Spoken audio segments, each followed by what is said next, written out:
This is a message to all my supporters of this podcast. I'm introducing a new supporters program.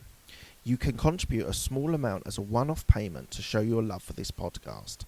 Thank you in advance for all your contributions.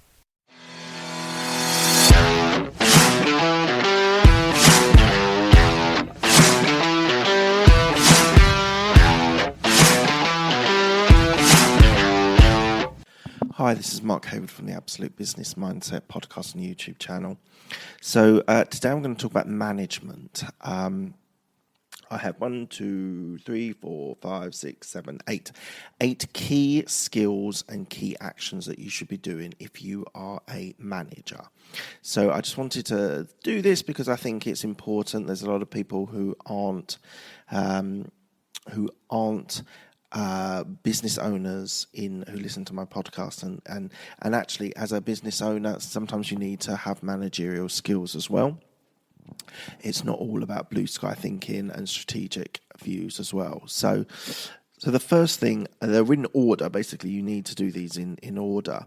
So the first thing is you need to plan. You need to be able to plan your day, your projects, your clients, your people. So that means before work, on a Sunday night, whatever it is, you need to think about your week and your week initially, but it might be bigger than that. It might be your projects. You need to plan out your projects and work out who, what, how, when, why. It's basically my way of being able to plan things out. And so that's who's involved, what they're doing, how they're doing it, why are they doing it, and when are they doing it. So whenever I approaching a new project, I will go through those different filters to be able to work out what I need to plan, and so that is an incredibly important skill. The next one is organisation. So you need to be able to organise your team. You need to be able to get the people in the right places. That's actually linked to the third point, which is staffing, which is getting the right people in the right job. So you need to be able to organise your team, find the right team players, get their skill set on the right type of project or the right type of part of a project, whether someone is very good at sales and marketing or whether they're operational, whether they are specialists. You need to be able to organise your team and be able to get the right people there. So this is definitely 2 skills which are people orientated, which are musts for you to be able to deliver a good project, a good service. The next one is being able to delegate. So you can't do everything. If you are a manager, you have to be able to delegate certain tasks. You need to be able to work with people and be able to give work to more junior colleagues. And this sort of delegating, there is you can be the boss where you tell everyone what they need to do, which I'm not particularly keen on myself. Yes, you obviously need to share what the tasks are or what the goals are for you to be able to deliver your product or service, but I prefer more coaching style. So you need to invest in your people. You need to be able to get the most out of them and get the best out of them as well. And you need to be able to give with authority and make decisions right. So being a manager is more than just telling people. You need to be able to be someone that they respect and a role model that they want to be able to work for. So it's really, really important, this delegating task, on how you delegate. Do it with a meeting or a group meeting if you're delegating lots of pieces of work. And you need to do it as a coach rather than a boss. So it's really important. The next point I want to talk about is supervising. So you need to be able to review people's performance. So whether you're giving them a few tasks to do, they might come back with questions, they might come back with problems. and you need to be able to review their performance. So in a corporate, that is probably done once a year, sometimes twice a year. But for me, it would also be useful to be able to be getting feedback and supervising people throughout the year. So it's not just one big burst at the end of the year that you tell them they're not very good at what they're doing. You need to be able to give people an opportunity to be able to better themselves and get better at what their job or their business. So supervising is incredibly important. You need to spend some time. Don't just delegate and then don't supervise them, because you could end up with surprises at the end which cause a massive problem. So supervision is important.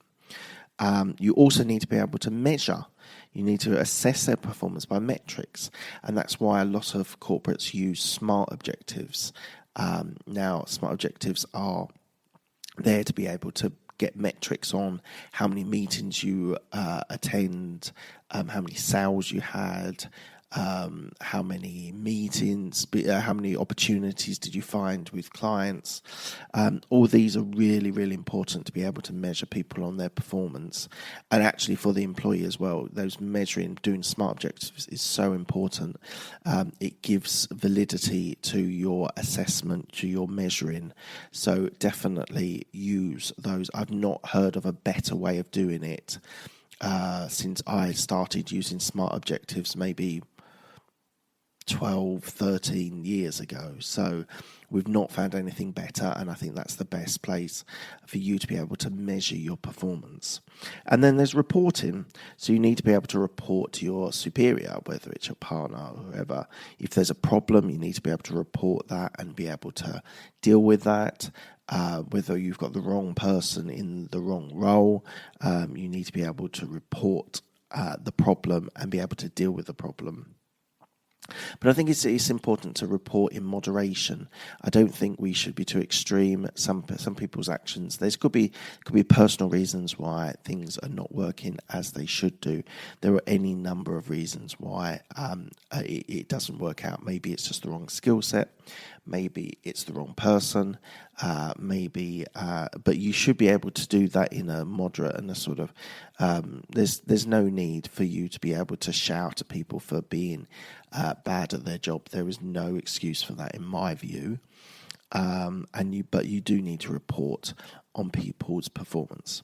So that's my my skill set that I would say for a manager and above that should be doing to be able to be successful and gain successful juniors below you is only by coaching, developing, moderating, supervising, measuring, and having open conversations. You do need to be subtle, and you don't want to be extreme on your way that you respond to them. But it is important that you manage all of those different skill sets to be able to be a good manager. Okay, thank you very much, guys. Thank you, everyone who has downloaded and subscribed to my podcast. I really appreciate your time.